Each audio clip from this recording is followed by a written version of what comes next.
There is a specific type of damage that has no bruises, no visible scars, no single moment you can point to and say, that is where it happened.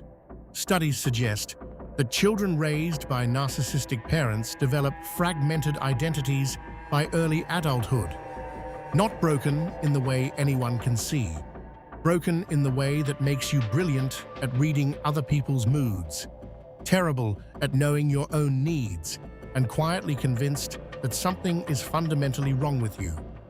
Here is what they never told you.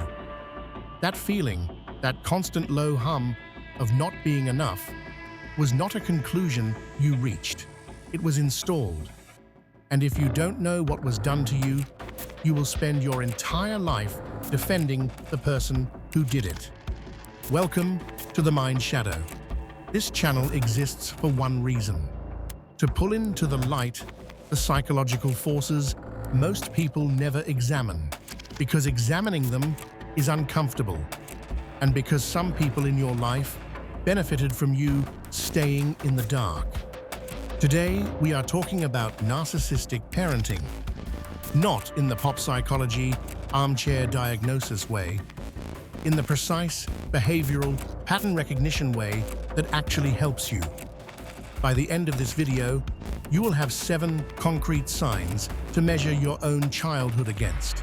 More importantly, you will understand what each sign is still doing to your psychology right now, and what that means for every relationship, every career decision, and every version of yourself you have tried to become.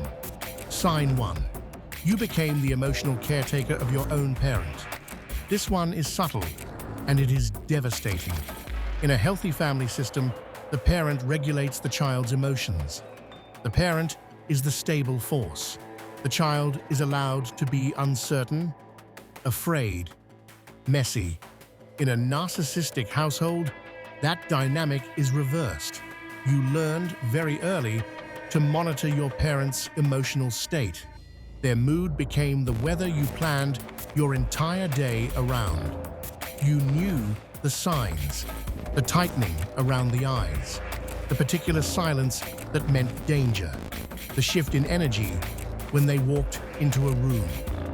You became an expert at reading them because your emotional safety depended on it. Psychologists call this parentification. The child takes on an adult emotional role they were never equipped to carry.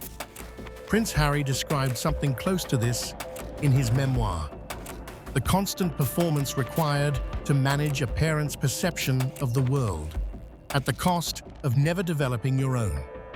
Here is what that does long-term. It trains your nervous system to treat other people's emotions as your responsibility. It makes you hyper-vigilant in every relationship. You scan faces for disapproval. You over-explain. You apologize before anyone has accused you of anything. That is not sensitivity. That is survival code, written in childhood and never updated. Sign 2. You cannot stop people-pleasing, even when it costs you everything. Most men think people-pleasing is a weakness of character, a personality flaw they should be able to will away. It is not. It is a neurological survival response. Research in developmental psychology shows that children who grow up in unpredictable emotional environments develop a heightened threat detection system. The amygdala, the brain's alarm center, becomes chronically overactive. Your brain literally learned that conflict equals danger, that saying no equals abandonment, that taking up space equals punishment. So you learn to shrink, to agree, to become whoever the room needed you to be. And here is the insidious part. It worked.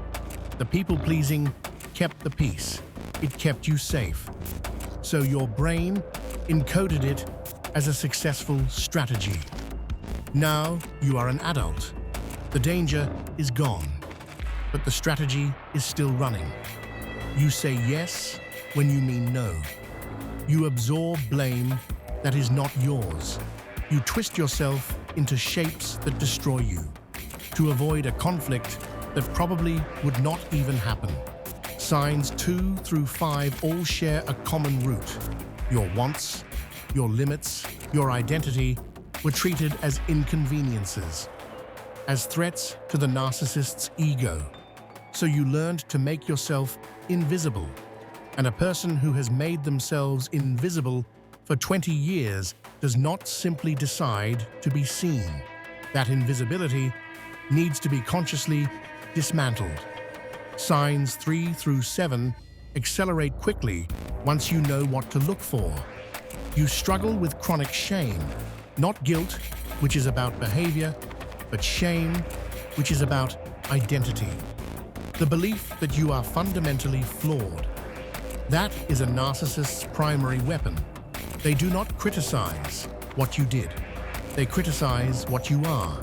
You feel an inexplicable loyalty to people who treat you poorly, because that was the original template for love.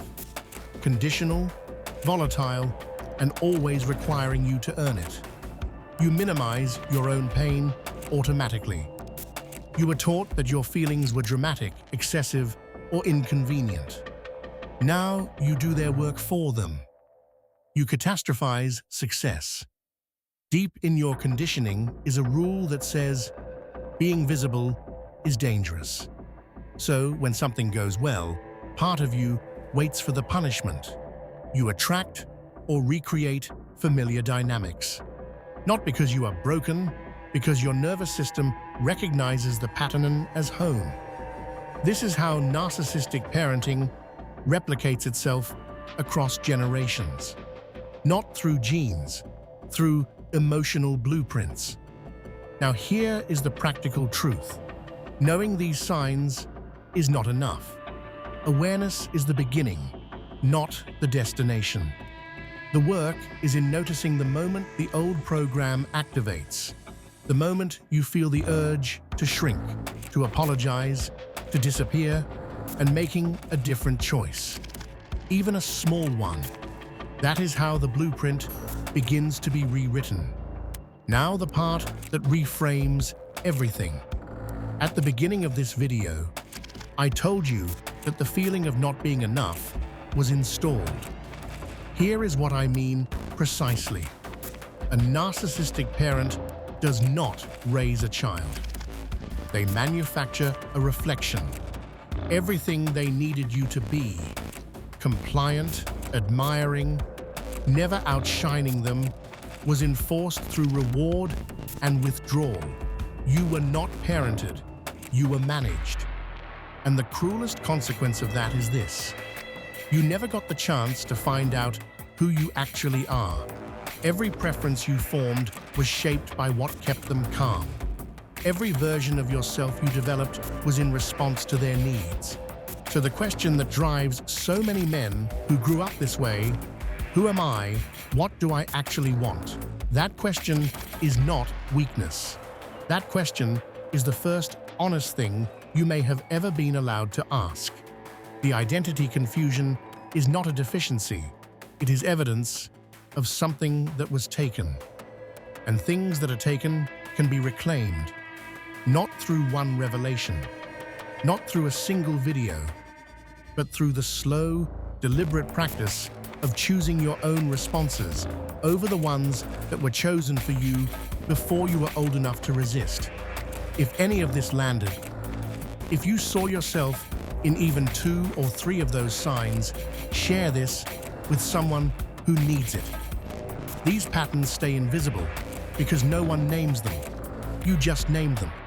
If this channel is new to you, subscribe. Every week we go deeper into the psychology of influence, behavior, and the hidden forces shaping who you become. The work of understanding yourself is not comfortable, but it is the only work that actually matters. I'll see you in the shadows.